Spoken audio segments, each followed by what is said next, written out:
This week, the Parsha Vaetchanan, and between the Parsha and events in the world, there's a lot to talk about.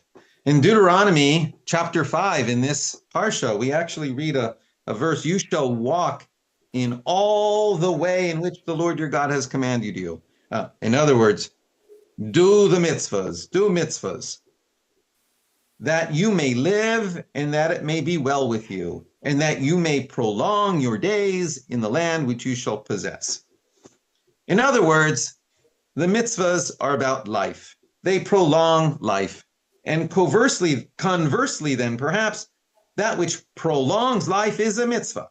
We can say, certainly, that which prolongs a life of dignity and integrity and compassion and justice, whatsoever prolongs all of these things we are required to do.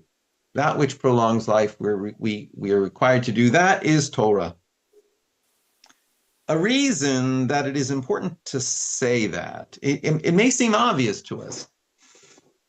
Mitzvot are about prolonging life and they're an obligation. It may seem obvious to us, but it's important to say it because there are some approaches, to be blunt, there are some approaches to Christianity that are long rooted in Christian tradition that claim that a life of mitzvot, of commandments, and all of Judaism in general is a path towards death.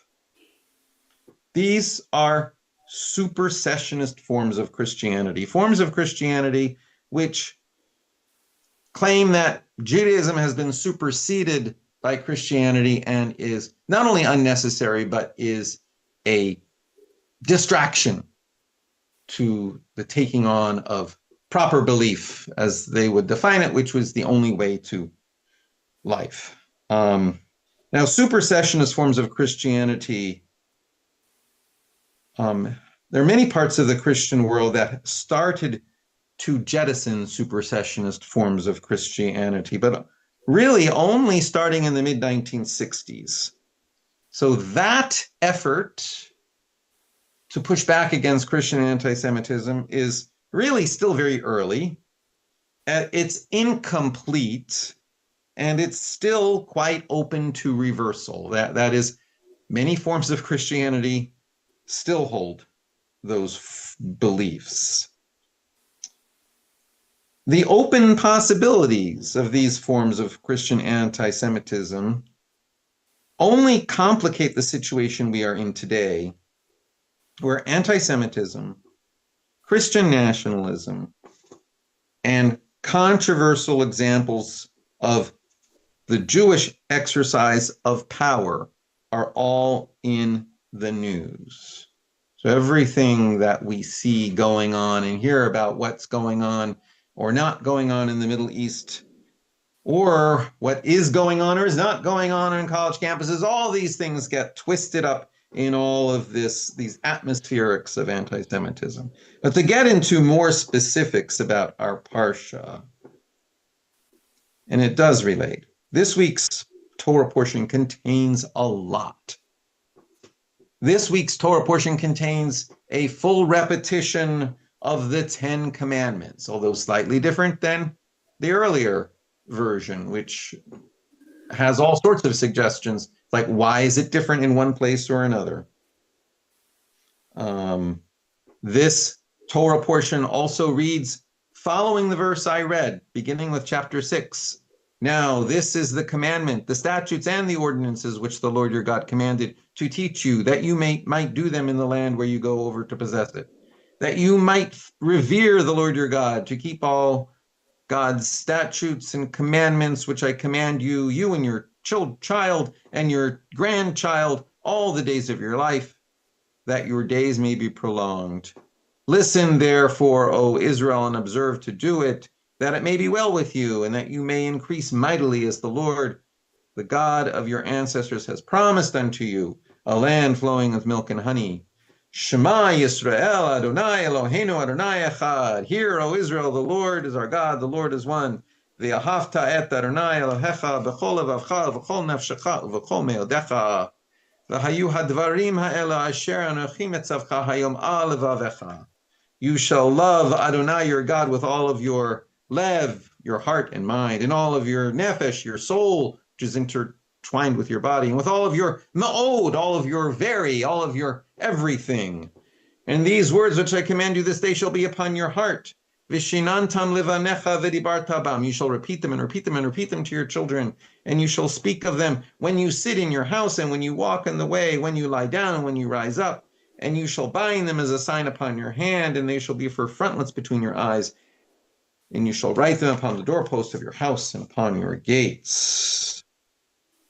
This, of course, is the Shema and the V'ahavta. This, too, is from this week's Torah portion. And because it says you shall recite this when you lie down and when you rise up, these words are a major part of every morning and every evening service.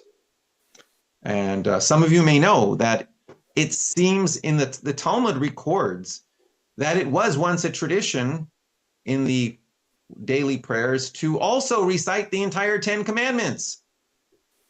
And archaeologists have found at least one manuscript that has that along with the Shema. But this week is also Shabbat Nachamu. Shabbat Nachamu, which means comfort ye, comfort ye. This past Sunday was the 9th of Av, Tisha B'Av, the anniversary of the destruction of the temple in Jerusalem in 586 BCE by the Babylonians, and again in 70 CE by the Romans. As such, the 9th of Av, which was Sunday, is a day and a season when we commemorate all the brokenness in the world, all the hatred, all the suffering, all the humanly caused death, sickness, and destruction, all the physical and spiritual exile in the world. We have a particular focus on Jewish suffering, but the day extends to suffering in all the world as well. And the day and the season calls upon us to examine what our own role is in creating or perpetuating all the suffering. In that regard, I'm reminded that we are also at the 80th anniversary of the dropping of the atom bomb. That too we commemorate, we mourn on Tisha B'Av. Tisha B'Av this past Sunday culminated a 3-week period of focusing on all such suffering. But since Judaism is essentially life-affirming and hopeful, now, following Tisha B'Av, we have entered into a 7-week period of consolation, which leads up basically until Rosh Hashanah. The first of these 7 Shabbatot this week, we are directed to read a Haftorah that begins with the words, Nachamu, Nachamu, comfort ye, my people. And so it is called Shabbat Nachamu, the Shabbat of comfort ye, comfort.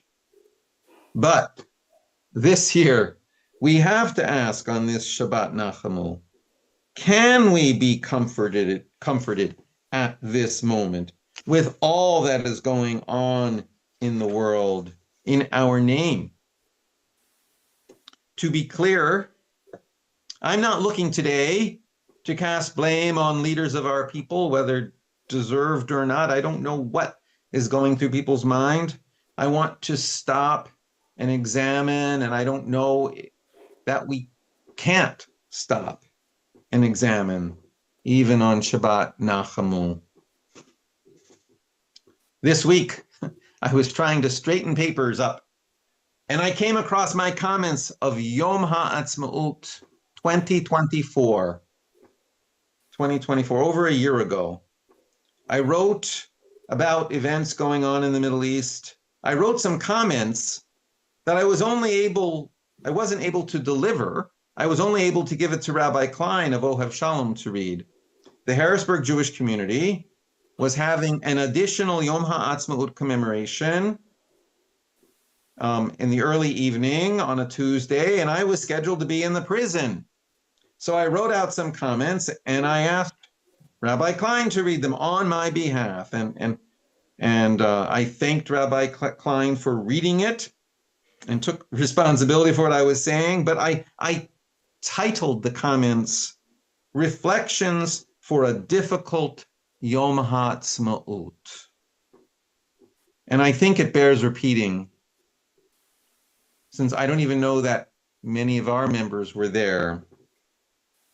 But I said, there's a key passage of Torah, which for me speaks to the situation we and all of Israel are facing at this time.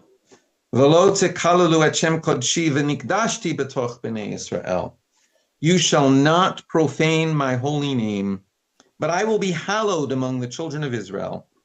I am Adonai who hallows you, who makes you holy, that brought you out of the land of Egypt to be your God. I, Adonai.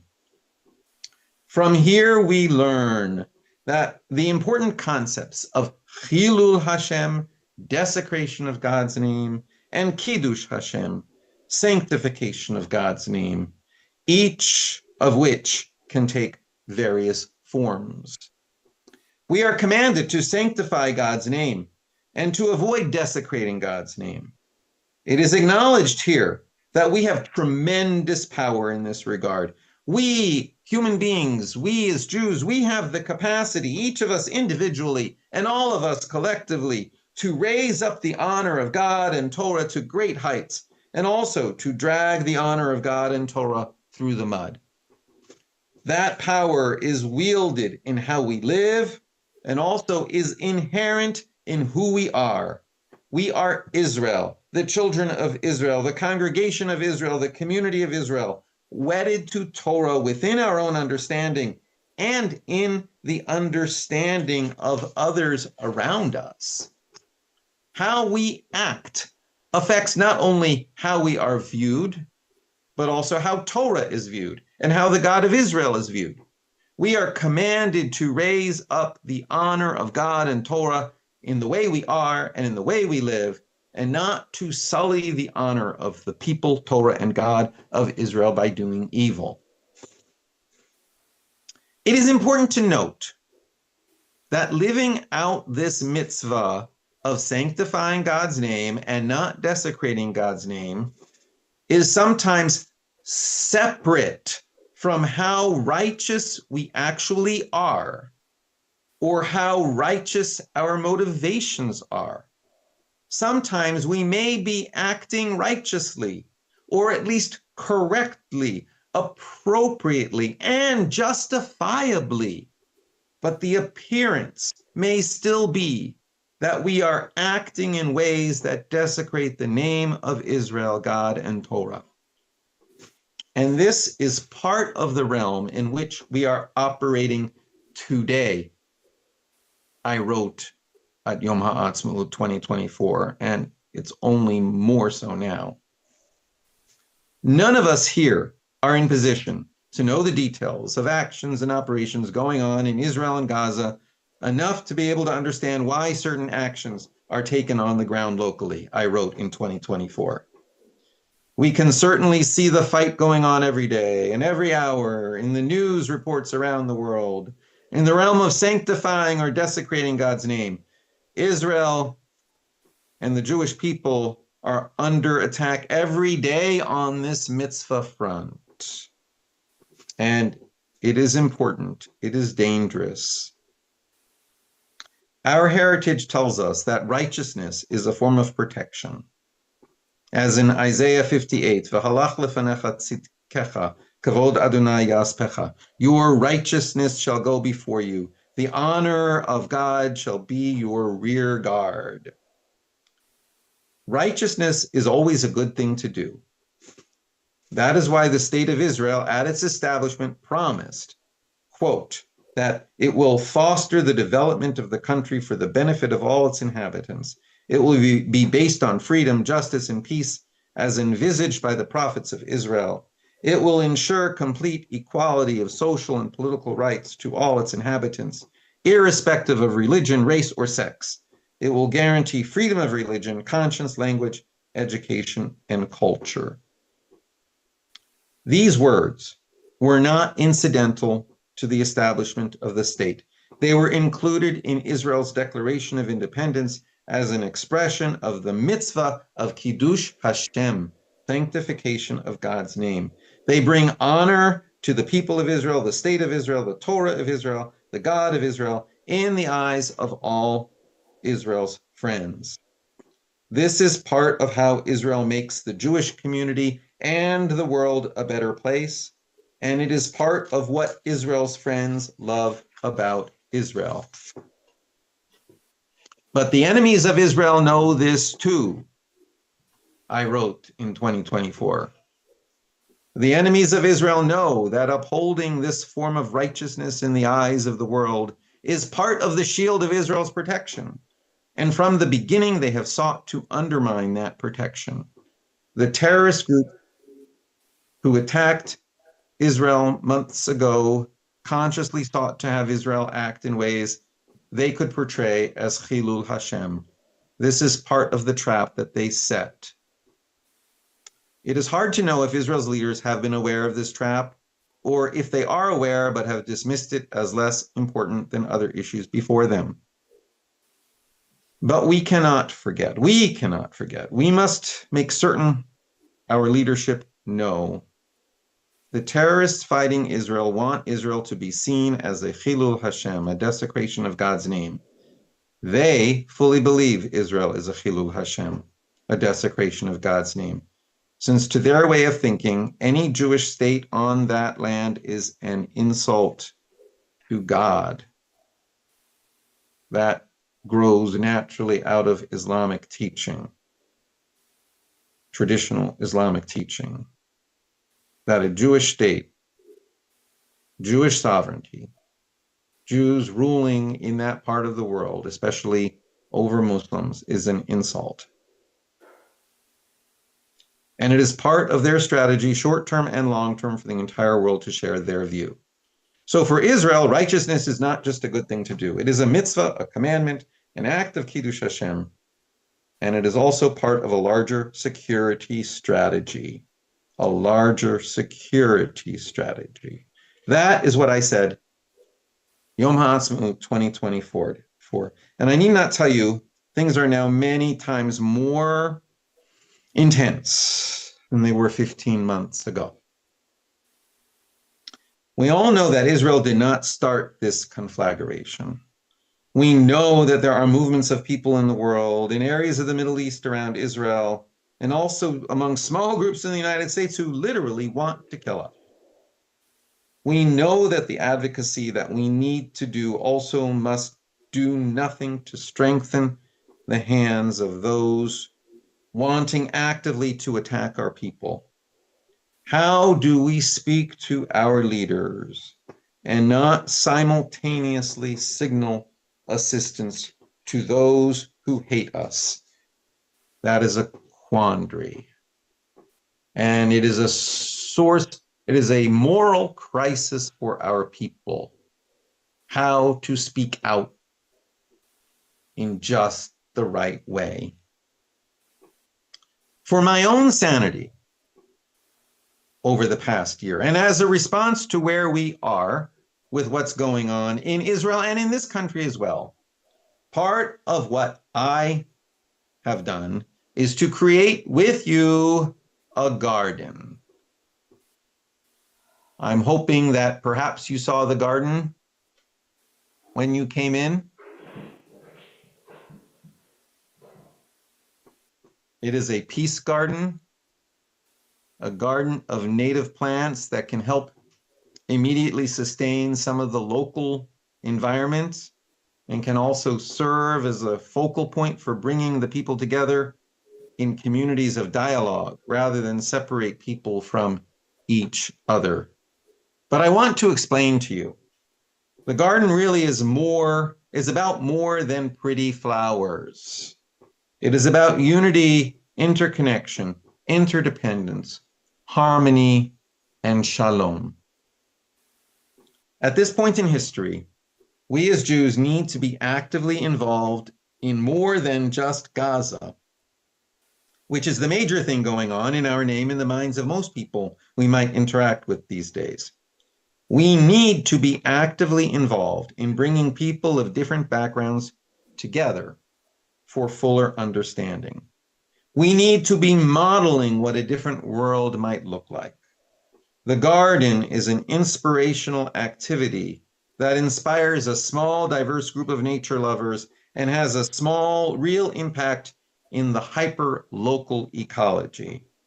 But it is also an example of beauty created through diversity of the plants growing and blooming together, and also of the diverse people working together. And when that group and others come together in other activities of shared learning, it can also create a larger garden of ideas which can move beyond the ground in which the flowers are growing. The flower garden is just a starting point for inviting in other people for small social opportunities of learning that, when put together, can enable our congregation, as small as it is, to represent something more in our community. Perhaps if we find an artist who wants to install a piece of art in the garden, we can then find a couple artists who would also be willing to hold a temporary installation inside our building over the winter month. I've already been talking to artists. Perhaps we can hold a dialogue discussion about how one part of Torah reverberates through several different religious traditions. And the discussion can begin by looking at and reading out that passage of Torah from our 300-year-old Torah scroll. Perhaps we can invite the Yellow Breeches Watershed Association to come and speak to us and others on how to plant near the water drainage area near the edge of our property. And we can invite our immediate neighbors to join in with us. Perhaps we can ask the Audubon Society how we might nurture our grounds to be a sanctuary for hummingbirds, since they are small enough that a piece of ground our size can make a big difference. And we can ask the Audubon Society to partner with us in creating that sanctuary. Perhaps we hold a Zoom gathering early one Sunday afternoon where we bring together people on Paulus Farm to meet with greenhouse farmers in our new partners in Nitzana, Israel, with whom we now have an official relationship, to compare agricultural notes and just get to know each other. Nitzana produces something like 35% of all the cherry tomatoes in Israel. All of these small things would begin to add up. And as I said, they are all about more than pretty flowers. Really, they are about unity, which connects to the Shema in our Parsha. They are about the interconnection that exists between all of us. When we reach out, for example, to the Sikh Gurdwara in Enola, and the Hari Temple in New Cumberland, and the Somali Mosque nearby on Simpson Ferry Road, we are reaching out directly to many of our neighbors who you will often see walking down the street right past our building, wearing the distinctive clothing of those many different cultures. Think of the diversity we would add to our garden if we were to add signs calling for peace in every language that is currently spoken on the West Shore, and we invited people who speak those languages to help us dedicate those signs. And if we were to hold in our kitchen a vegetarian cooking event of many different cultures immediately following a tour of the garden, during which each of those signs were read correctly and some song for peace was sung or chanted in that language, what would we be doing? What we would be doing would be more than symbolic. We would be knitting community together and strengthening the local social tapestry. And in this regard also, I don't know exactly how it will work out, but the professor, I've mentioned to some people, the professor of interfaith leadership at Messiah University, who's teaching a course this fall at Messiah, wants to utilize our garden as a focal point for his entire class. And just today, I actually received an email from the incoming Lutheran bishop of the entire lower Susquehanna region suggesting that he wanted to do something. He wanted to work with me, and I'm saying he wants to work with us more closely. And he wants to talk about that with me in early September on issues of peace. So there are opportunities right in front of us, and in a real way, this focus is somehow is about living out and becoming a symbol of the teaching in this week's Torah portion that we recite at each of our services, somehow reaching out and becoming a symbol of the Shema. Shema Yisrael, Adonai Eloheinu, Adonai Echad. Listen up, Israel. Adonai is our God. Adonai is one.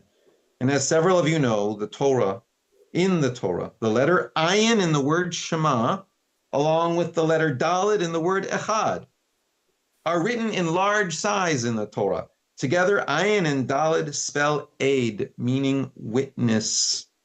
We, the Jewish people, are called upon to be witnesses to God's unity. We are meant not only to recite the Shema and put it in our mezuzahs and in our tefillin, we are also meant to become and be the Shema. We are called upon to be witnesses to God's unity. That unity is all about the interconnection of all things, the interdependence of all things, the peaceful coexistence of all the diverse parts of the universe. In a word, it is about harmony or shalom. Shalom, our tradition teaches, is yet another name for God. Shalom reflects the unity we speak of when we recite the Shema found in this week's Parsha. And Shalom is the name of our small Jewish congregation, Temple Beth Shalom. And Shalom as unity, we recite near the end of our services, V'ne'emar v'haya Adonai lemelech al kol ha'aretz, v'yom ha'hu yiyeh Adonai echad u'shmo echad. In that day, God will be one and God's name will be one. That means the oneness still needs to be intensified, and that is our role, to intensify that unity through Shalom. For all these reasons, I would ask you to seriously think about how you each personally and how we all together as a community can actively sustain this peace garden that has been started on our grounds, and how we can expand it into a larger programmatic witness of who we are in the community. It is not something we do all by ourselves. We can't do it all by ourselves. In fact, no one can be an agent of peace by themselves, since by definition, relationship requires the involvement of others. And there are others looking to work with us. Let's seize the opportunity and live into our calling to be witnesses of divine unity, harmony, and shalom. And may that be an answer to the moral quandary we find ourselves in. And may there soon be peace among us, peace on all Israel, and peace in the world. Shabbat Shalom.